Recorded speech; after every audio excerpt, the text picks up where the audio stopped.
તો એવો કોઈ કેસ સ્ટડી ખરો કે જે તમારા માટે અત્યાર સુધી તમારા કરિયર માટે એકદમ આમ ચેલેન્જિંગ પણ હતો એઝ વેલ એઝ ઇન્સ્પાયરિંગ પણ હતો? ની રિપ્લેસમેન્ટ શબ્દ હમણાંથી વધુ પ્રચલિત બન્યો છે, રાઈટ? તો ખબર કેવી રીતે પડે કે હા, હવે આ સ્ટેજ ઉપર આપણે ની રિપ્લેસમેન્ટ કરાવવું પડશે?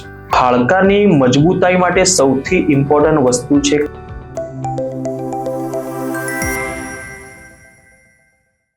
Welcome doctor Nitin Patel. Thank you. પૂર્વ અમદાવાદમાં આટલા ટાઈમથી સફળતાપૂર્વક તમે સેફ્રોન ઓર્થોપેડિક હોસ્પિટલ ચલાવી રહ્યા છો, તો આ સફળતા પાછળનું શું કારણ? એવા તો કયા કયા પરિબળો છે જેના લીધે આપણને આટલા ઓછા ટાઈમમાં આવી સારી સફળતા મળી? લોકોનો પ્રેમ. સૌ પ્રથમ વસ્તુ છે કે તમારી હોસ્પિટલમાં 2 લોકો આવવા, સો એ social well connectivity because of my family અને મારા પાર્ટનરની ફેમિલીના લીધે સોશિયલ વેલ કનેક્શનના લીધે આપણી હોસ્પિટલ 2 લોકો આવતા ગયા. પછી 2 ના 4 થવા, 4 ના 8 થવા, 8 ના 16 થવા, 16 ના 32 થવા, એ પોતાની પ્રતિભા અને કાર્યક્ષમતા પર આધારિત છે. તો ભગવાનની કૃપાથી કામ સારું છે, લોકો ખુશ છે, તેથી 2 ના અત્યારે 3200 થઈ ગયા છે, જેનો મને આનંદ છે. Very nice. તો અત્યાર સુધી જેટલા પણ દર્દીઓ આપણી પાસે જોઈન્ટ રિપ્લેસમેન્ટ સર્જરી કરાવીને ગયા, રાઈટ, તો એ લોકોની લાઈફમાં સર્જરી કરાયા પહેલા અને સર્જરી કરાયા પછી તમે જે બદલાવ જોવો છો તેમાંથી તમને કેવું સેટિસ્ફેક્શન મળે? ખૂબ જ આનંદ મળે છે કે કોઈ પણ પેશન્ટ જ્યારે પ્રથમવાર મારી ઓપીડીમાં આવતો હોય અને એમને ચાલવામાં તકલીફ થતી હોય, ઘણા એવા પેશન્ટ છે કે જે પાછલા 5 થી 10 વર્ષ સુધી બેડથી બાથરૂમ અને બાથરૂમથી બેડ સુધીની જિંદગી જીવતા હોય. એ 5 વર્ષથી ઘરના બેડમાં પડ્યા છે, ત્યાંથી બાથરૂમમાં જાય છે, બાથરૂમમાંથી બેડ. અને જ્યારે એ પેશન્ટને કોઈ પણ લગ્ન, તહેવાર, પ્રસંગમાં, ઘરમાં આટાફેરા, ગામમાં આટાફેરા મારતા, ગલીમાં આટાફેરા મારતા હું જોઉં છું, જે પેશન્ટ પહેલી વખત મારી ઓપીડીમાં જ્યારે ચાલતા, દુખાવા સાથે ચાલતા હોય અને એના પછી સર્જરીના 2-3 મહિના પછી જે ફ્રીલી ફટાફટ ચાલતા હોય, એ જોઈને જ એકદમ આનંદ થાય છે કે ની રિપ્લેસમેન્ટ સર્જરી એટલી ચમત્કારિક સર્જરી છે, અને it's called the surgery of the century, કે જે પેશન્ટનું આખું જીવન બદલી કાઢે છે. એ ખરેખર જીવન પરિવર્તન કરનારી ઓપરેશન છે. તો એવો કોઈ કેસ સ્ટડી ખરો કે જે તમારા માટે અત્યાર સુધી તમારા કરિયર માટે એકદમ આમ ચેલેન્જિંગ પણ હતો એઝ વેલ એઝ ઇન્સ્પાયરિંગ પણ હતો? અરે, ચેલેન્જિંગ કરતા ઇન્સ્પાયરિંગ કહી શકો. હમણાં રિસેન્ટલી જે 96 વર્ષના દાદાના બંને ઢીંચણનું ની રિપ્લેસમેન્ટની સર્જરી અમે કરી. સો ઘણી વખતે પેશન્ટ 60 વર્ષ પછીના પેશન્ટ અમને પૂછતા હોય છે કે સાહેબ, આ ઉંમરે સર્જરી કરી શકાય? સો હમણાં જ એક 96 વર્ષના દાદાઓ ઓપીડીમાં આવ્યા, નોર્મલી ચાલતા જ આવ્યા હતા, એમને બંને ઢીંચણમાં દુખાવો હતો. અને ઘણી વખતે હું બી સ્કેપ્ટિકલ હતો એટ ધ એજ ઓફ 96, કાકા તમારે કરાવવું છે? કે કાકાને એક બહુ સરસ જવાબ આપ્યો મને કાકાએ કે 96 વર્ષ સુધી જીવ્યો છું સાહેબ, 96 વર્ષના મારા જીવનમાં મેં હજુ સુધી કોઈનો પણ સહારો લીધો નથી. અને આ બંને ઢીંચણના ઘસારના દુખાવાના લીધે મારે કોઈનો સહારો લેવો પડે છે, જે મારે જોતું નથી. બાકીની જેટલી જિંદગી મને ભગવાને આપી છે, 2 વર્ષ, 4 વર્ષ, 10 વર્ષ, એ મારા કોઈના સહારા વગર જીવવી છે. અને હમણાં 3 મહિના પહેલા જ આપણે એમના બંને ઢીંચણના ની રિપ્લેસમેન્ટની સર્જરી કરી. અત્યારે કાકા કોઈ પણ પ્રકારના દુખાવા વગર ચાલે છે, સાયકલ ચલાવીને બજાર જાય છે. એટલે જે એમની ઈચ્છા હતી કે 96 વર્ષે પણ મારે કોઈનો સહારો લેવો નથી, એ બહુ ઇન્સ્પાયરિંગ છે. કે આપણે અત્યારે 35 વર્ષની ઉંમર છે અને આપણે કોઈનો સહારો લેવો પડતો હોય છે, અને કાકાને 96 વર્ષે મારે ની રિપ્લેસમેન્ટની સર્જરી કરાવી છે કારણ કે મારે કોઈનો સહારો લેવો નથી. તો આ બહુ ઇન્સ્પિરેશનલ સ્ટોરી હતી મારા માટે. અને કાકાના અત્યારે કોઈ પણ પ્રકારના દુખાવા વગર ચાલતા જોઈને મને ખૂબ આનંદ થાય છે. તમે ઉંમરની વાત કરી, તો પહેલાના ટાઈમમાં એવું હતું કે ભાઈ મોટી ઉંમરે જ ઘસારો ને એવું બધું જોવા મળતું, મોટી જ ઉંમરના લોકોમાં જોઈન્ટ રિપ્લેસમેન્ટ સર્જરી થતી હોય. બરાબર. તો અત્યારે હું એવું જોઈ રહ્યો છું કે નાની ઉંમરના લોકોમાં પણ જોઈન્ટ રિપ્લેસમેન્ટ સર્જરી થવા લાગી. એની પાછળ તો કઈ વસ્તુ જવાબદાર? સો સૌથી મહત્વની વસ્તુ છે, નાની ઉંમરની વ્યક્તિઓમાં ઘસારા પહેલા પણ થતા હતા, પણ અત્યારે અવેરનેસના લીધે નાની ઉંમરની વ્યક્તિઓમાં ની રિપ્લેસમેન્ટની સર્જરી થાય છે. એનું મુખ્યત્વે કારણ છે રુમેટોઇડ આર્થરાઇટિસ, જેને આપણે ગાંઠિયો કહીએ છીએ, જેમાં 50 વર્ષની ઉંમર પહેલા પણ દર્દીના ઢીંચણના સાંધાને ઘસારો આવતો હોય છે. પહેલા એટલી અવેરનેસ નથી, એટલે એ જ દુખાવા સાથે વ્યક્તિ જીવનના અંત સુધી જીવતી હતી. અત્યારે એનું ની રિપ્લેસમેન્ટ થાય છે.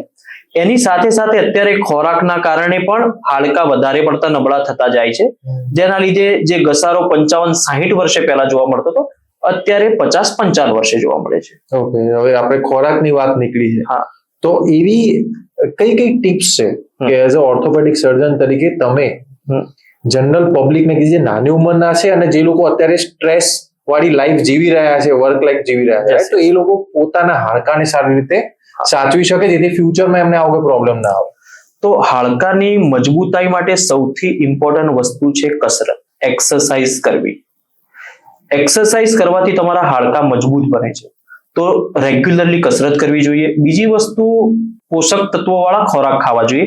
લીલા શાકભાજી છે, ઘી છે, કેળા છે, કે જેનાથી હાડકા મજબૂત બને છે, તો એવા ખોરાક ખાવા જોઈએ. તો જંક ફૂડ અવોઇડ કરવા જોઈએ અને લીલા આહાર, લીલા ખોરાક ખાવા જોઈએ. નિયમિત રીતે કસરત કરવી જોઈએ. ઓકે, હવે કસરતની વાત આવી, રાઈટ? તો શું વધારે પડતી કસરત કરવાથી ઓસ્ટિયો આર્થરાઇટિસ થવાનું જોખમ વધારે થઈ જતું હોય છે, એવું કઈ હોય છે? ના, યંગ જનરેશનમાં વધારે કસરત કરવાથી ઢીંચણનો ઘસારો વધારે જલ્દી આવી જાય એવું હોતું નથી. પણ ઓલ્ડ એજમાં જો તમને ઓસ્ટિયો આર્થરાઇટિસ થઈ ગયો છે, ઓલરેડી એસ્ટાબ્લિશ ઢીંચણના સાંધાનો ઘસારો છે, તો વધુ પડતી કસરતના કારણે દુખાવો વધી પણ શકે છે. ઓકે, ઢીંચણના ઘસારામાં સમય સાથે તમારા હાડકાની મુવમેન્ટ ઘટી જતી હોય છે, તો કસરત કરીને આ મુવમેન્ટને જાળવી રાખી શકાય છે, જેથી આપણે જો ની રિપ્લેસમેન્ટની સર્જરી કરીએ તો ઓપરેશન પછી પણ આપણને સારી રેન્જ ઓફ મોશન, જે મુવમેન્ટ આપણને પ્રાપ્ત થાય છે. અને બીજું, જે હાડકા નબળા પડી જાય છે, સ્નાયુ નબળા પડી જાય છે, તો એ હાડકા પણ મજબૂત રહે છે અને સ્નાયુની પણ તાકાત જળવાઈ રહે છે. તો એના માટે લાઇટ કસરત કરવી જરૂરી છે. સાયકલિંગ સારી વસ્તુ છે, સ્વિમિંગ સારી વસ્તુ છે, તો આવી લાઇટ એક્સરસાઇઝ તમે કરી શકો છો. ઓસ્ટિયો આર્થરાઇટિસમાં ઢીંચણના ઘસારામાં હેવી એક્સરસાઇઝ અવોઇડ કરવી જોઈએ. ઓકે, હવે ની રિપ્લેસમેન્ટ શબ્દ હમણાંથી વધુ પ્રચલિત બન્યો છે, રાઈટ? તો ખબર કેવી રીતે પડે કે હા, હવે આ સ્ટેજ ઉપર આપણે ની રિપ્લેસમેન્ટ કરાવવું પડશે? ખૂબ સરસ સવાલ છે. સો ની રિપ્લેસમેન્ટ એ એજ રિલેટેડ પ્રોબ્લેમ છે. જેમ જેમ માણસની ઉંમર વધતી જાય એવી રીતે ઢીંચણનો ઘસારો પણ વધતો જાય છે. ઢીંચણના ઘસારાના મુખ્યત્વે 4 સ્ટેજ હોય છે: 1, 2, 3, 4. શરૂઆતના સ્ટેજમાં તમારે જ્યારે પણ એક્ટિવિટી વધી જાય, જેવો કે લગ્ન, તહેવાર, પ્રસંગ છે, કોઈ તમે પ્રવાસે ગયા, જ્યારે વધારે પડતું ચાલવાનું થઈ ગયું, સીડી ચડવા ઉતરવાનું વધારે થયું, કોઈ લગ્ન, તહેવાર, પ્રસંગે દોડધામ વધારે થઈ, ત્યારે જ તમને દુખાવો થાય. બાકી નોર્મલ રૂટીન એક્ટિવિટીમાં દુખાવો થાય નહીં. જે ઢીંચણના ઘસારાનો અંતિમ સ્ટેજ છે, જે કે સ્ટેજ 4, એમાં તમને રોજિંદી પ્રક્રિયાઓ, રોજિંદી એક્ટિવિટીમાં, નોર્મલ ડેલી રૂટીન એક્ટિવિટીમાં પણ દુખાવો થવા માંડે અને આ રોજિંદી પ્રક્રિયામાં તમને તકલીફ કરવા માંડે, ત્યારે ની રિપ્લેસમેન્ટની સર્જરી માટે વિચારી શકાય. ઓકે, તો હવે માની લો કે કોઈ દર્દીએ ની રિપ્લેસમેન્ટ સર્જરી કરાવી લીધી, તો એ કેટલા ટાઈમમાં એક્સપેક્ટ કરી શકે એની નોર્મલ લાઈફને? સો ની રિપ્લેસમેન્ટ એ આરામ કરવાની સર્જરી નથી.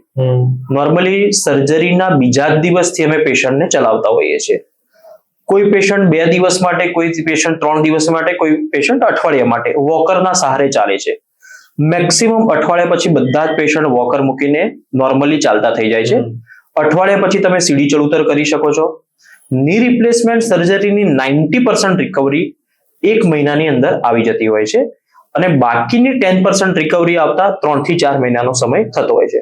મતલબ સર્જરીના 1 મહિના પછી તમે જો પેશન્ટને જુઓ તો તમને એમને જોઈને તમે કહી ના શકો કે આ પેશન્ટની ની રિપ્લેસમેન્ટની સર્જરી કરાઈ છે. ઓકે, તો એ સર્જરી કરાયા પછી એવા કયા પ્રિકોશન્સ રાખવા પડતા હોય છે આઈડિયલી? સો સૌથી મહત્વની વસ્તુ છે કે સર્જરી કર્યા પછી તમારે ગળ્યું ખાવું જોઈએ નહીં. કેમ કે ગળ્યું ખાવાથી તમારા ટાંકા પાકતા હોય છે, જેને આપણે ઇન્ફેક્શન કહીએ છીએ. એજ ઓલ્ડ માન્યતા એવી છે કે ખાટું ખાવાથી પાકે, પણ એ વસ્તુ ખોટી છે.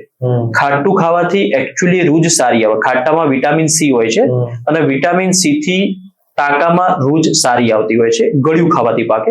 તો જ્યાં સુધી તમારા ટાંકા ના તૂટે ત્યાં સુધી ગળ્યું ખાવું જોઈએ નહીં. અને બીજી વસ્તુ છે, ની રિપ્લેસમેન્ટની સર્જરી કર્યા પછી નિયમિત કસરત કરાવી.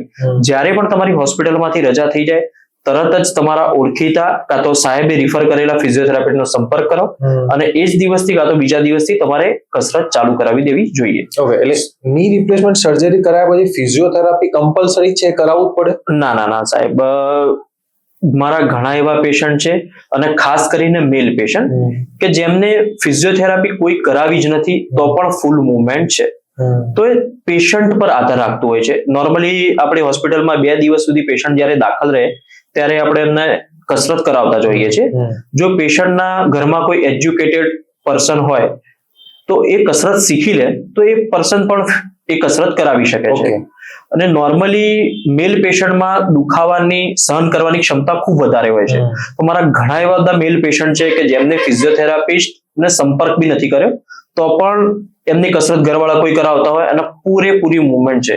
તો ફિઝિયોથેરાપી મેન્ડેટરી નથી, પણ હા એનાથી ચોક્કસ એડ ઓન થાય, એનાથી ફાયદો થાય છે પેશન્ટને.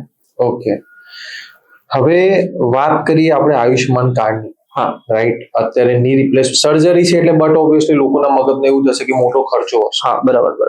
તો શું આપણી હોસ્પિટલમાં આયુષ્યમાન કાર્ડની સુવિધા ઉપલબ્ધ છે? હા, આપણી સેફનો હોસ્પિટલ એ આયુષ્યમાન કાર્ડ એમ્પેનલ્ડ હોસ્પિટલ છે કે જેની અંદર કોઈ એવું બિલો પોવર્ટી લાઈન જે અફોર્ડ નથી કરી શકતા, શ્રમજીવી પરિવારમાંથી આવે છે અને ની રિપ્લેસમેન્ટ જેવી મોંઘી ખર્ચાળ સર્જરી નથી કરાવી શકતા, તો એ માટે આપણે આયુષ્યમાન કાર્ડમાં કોઈ પણ મૂલ્ય વગર, કોઈ પણ જેમાં લોહીના રિપોર્ટ છે, 2 ટાઈમ જમવાનું છે, ઘરે જવાના 300 રૂપિયા છે, બધું જ મફત સારવાર આપવામાં આવે છે. ઇવન પેશન્ટના ટાંકા તૂટે ત્યાં સુધીની દવા પણ પેશન્ટને ફ્રીમાં આપવામાં આવે છે. ઓકે, આજે આપણી સેફ્રોન ઓર્થોપેડિક હોસ્પિટલમાં સુવિધાની વાત કરીએ તો કેવી રીતની સુવિધાઓ આપણા ત્યાં ઉપલબ્ધ છે?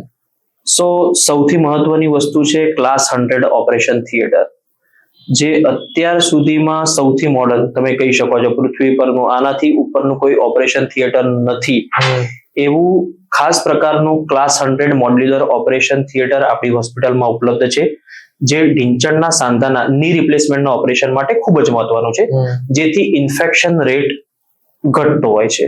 ઓકે, બીજી વસ્તુ ડિલક્સ રૂમ છે, એસી વાળા, સ્ટ્રેચર લિફ્ટની સુવિધા ઉપલબ્ધ છે, પાર્કિંગ છે, ડિજિટલ એક્સરે છે, તેમજ ઘણી બધી સુવિધાઓ આવેલી છે. કેશલેસ છે, બધા જ પ્રકારના આયુષ્યમાન કાર્ડની સુવિધા આપણી હોસ્પિટલમાં ઉપલબ્ધ છે. 24/7 સ્ટાફ છે. તો બધા જ પ્રકારની સુવિધા જે કોઈ હાઈ એન્ડની કોર્પોરેટ હોસ્પિટલમાં હોય એ બધી સુવિધા સેફ્રોન ઓર્થોપેડિક હોસ્પિટલમાં ઉપલબ્ધ છે. ઓકે, આપણી જે અત્યારની રૂટીન જે લાઈફસ્ટાઈલ જે પ્રમાણે બધા યંગસ્ટર્સ જીવી રહ્યા, રાઈટ, તો વર્ક લાઈફ બેલેન્સ કરવા પણ બધા લોકો ટ્રાય કરતા હોય કે ઓલમોસ્ટ લોકો એમાં ફેલ જ જતા હોય, એમાં પણ મોબાઈલનું આટલું બધું વધી ગયું. તો તમારી હાડકાના એંગલથી આ વર્ક લાઈફ બેલેન્સ કરવા માટે જ્યારે ઓફિસ અવર્સમાં હોય તો શું એવી ટિપ્સ છે જેથી એ લોકોને હેલ્પ થઈ શકે? હાડકાને લગતી સૌથી મોટી સમસ્યા છે પોસ્ચર, કે કેવી રીતે તમે બેસો છો. રૂટીનલી મારી ઓપીડીમાં દિવસના 10 થી 15 પેશન્ટો ખરાબ પોસ્ચરના લીધે એના દુખાવાના કારણે આવતા હોય છે.